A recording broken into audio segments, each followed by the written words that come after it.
Hello నమస్తే. జై శ్రీరామ్, జై హనుమాన్.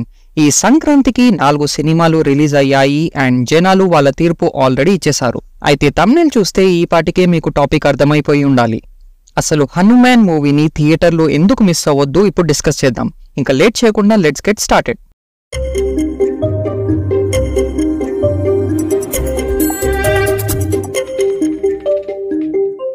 వీడియో ఎక్కువ లైక్ చేయకుండా మీకు 3 reasons to watch this movie crisp గా చెప్తాను. First, dedication. మూవీకి వర్క్ చేసిన director, actors, cinematographer, musicians and VFX team 200% dedicated గా ఈ మూవీపై వర్క్ చేశారు. ఎవ్వరు కూడా ఎక్కడ కూడా గ్రాండెడ్ గా తీసుకోలేదు. ఎస్పెషల్ గా ప్రశాంత్ వర్మ ఈ స్టోరీని రాసిన విధానం అండ్ డైరెక్ట్ చేసిన విధానానికి అప్లాస్ చేయక తప్పదు. వాళ్ళు రిలీజ్ ఇప్పుడే చేయాలి అని టార్గెట్ పెట్టుకోలేదు. క్వాలిటీని నమ్మి మూవీ కంప్లీట్ గా ఒక ఫ్రేమ్ లోకి వచ్చాకే రిలీజ్ డేట్ అనౌన్స్ చేశారు.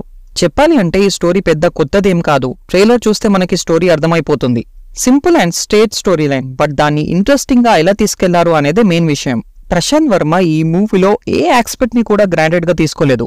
విలన్ కి ఒక బ్యాక్ స్టోరీ ఇచ్చి స్ట్రాంగ్ విలన్ గా క్రియేట్ చేశారు. హీరోకి పవర్స్ వచ్చే ముందు అండ్ పవర్స్ వచ్చాక తన క్యారెక్టర్ లో బిల్డ్ చేసే కాన్ఫిడెన్స్ క్లియర్ గా చూపెట్టారు. గెటప్ సీను, సత్య క్యారెక్టర్స్ తో కామెడీని బాగా జనరేట్ చేశారు. వరలక్ష్మి, శరత్ కుమార్ అండ్ అమృత అయ్యర్ క్యారెక్టర్స్ ని కూడా డీసెంట్ గా రాసుకున్నారు. అండ్ మెయిన్ గా హనుమంతుని చూపించిన విధానం అండ్ ఆ డివైనిటీని ఎక్కడా మిస్ చేయలేదు. Climax 10 minutes pure goose bumps and పగ్గడ్బందీగా పార్ట్ 2కి వేని క్రియేట్ చేశారు. Music by Hari Gaura, Anudeep and Krishna are terrific. Movie tone కి తగ్గట్టు మ్యూజిక్ పర్ఫెక్ట్ గా ఇచ్చారు. Cinematography by Shivendra top notch ఉందని చెప్పాలి. డైరెక్టర్ ప్రశాంత్ వర్మతో పాటు హీరో తేజ సజ్జా కూడా 200% ఇచ్చారు ఈ మూవీకి. Second, best outcome with limited resources. ఈ మూవీ యొక్క బడ్జెట్ చాలా తక్కువ, మేబీ అరౌండ్ 30 to 40 crores ఉండొచ్చు. టీజర్ రిలీజ్ చేశాక ఎక్స్పెక్టేషన్స్ పెరగడంతో ప్రొడ్యూసర్ బడ్జెట్ ని కాస్త పెంచారు. అయితే ఉన్న బడ్జెట్ తో బెస్ట్ అవుట్కమ్ ఇచ్చారు అని చెప్పాలి. ఎస్పెషల్లీ విఎఫ్ఎక్స్ టీమ్ కి కుడోస్ చెప్పాలి. అంటే తోపని చెప్పట్లేదు, బట్ ఎక్కడ కూడా ఎబ్బెట్టుగా అనిపించకుండా most of the VFX shot ని చాలా క్లెవర్ గా డీల్ చేశారు.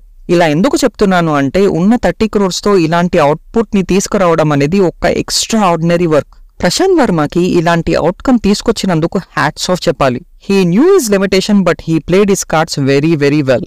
Third, overcoming the challenges. అసలు ఈ మూవీ ఎన్ని ఛాలెంజెస్ మధ్యలో ఈ సంక్రాంతికి రిలీజ్ అయిందో మీ అందరికీ బాగా తెలుసు. అసలు సింగిల్ స్క్రీన్స్ లో ప్రాపర్ రిలీజ్ లేకుండానే మన ముందుకు వచ్చేశారు. స్టార్టింగ్ నుండి కూడా ఈ మూవీయే పోస్ట్పోన్ అవుతుంది అని మీడియా అండ్ వేరే ప్రొడ్యూసర్ గట్టిగానే పోస్ట్ చేశారు. బట్ అవన్నీ తట్టుకొని వాటిని ఫేస్ చేసి వేరే 3 పెద్ద సినిమాల మధ్య ఈ మూవీ రిలీజ్ అయ్యి విన్నర్ గా నిలిచింది. ఈ కాలంలో పెద్ద సినిమా చిన్న సినిమా అంటూ ఏం లేదు బాస్. ప్రజలు దేన్నైతే ఆదరిస్తారో అదే పెద్ద సినిమా, సింపుల్. ఈ మూవీనే పర్టిక్యులర్ గా ఎందుకు చూడాలని చెప్తున్నానంటే ఇది ప్యూర్ థియేట్రికల్ సినిమా. ఒక మంచి సినిమాటిక్ ఎక్స్పీరియన్స్ ని క్రియేట్ చేసే మూవీ. ఫ్యామిలీ అందరితో కలిసి చూసి హ్యాపీగా, గర్వంగా అండ్ మంచి డివైన్ ఫీలింగ్ తో థియేటర్ నుండి బయటికి వస్తాం.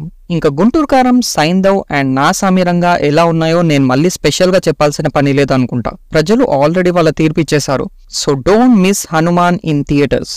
వీడియో నచ్చితే లైక్ చేయడం అండ్ సబ్స్క్రైబ్ చేయడం మర్చిపోకండి ఫ్రెండ్స్. మళ్ళీ కలుద్దాం. Thanks to one and all.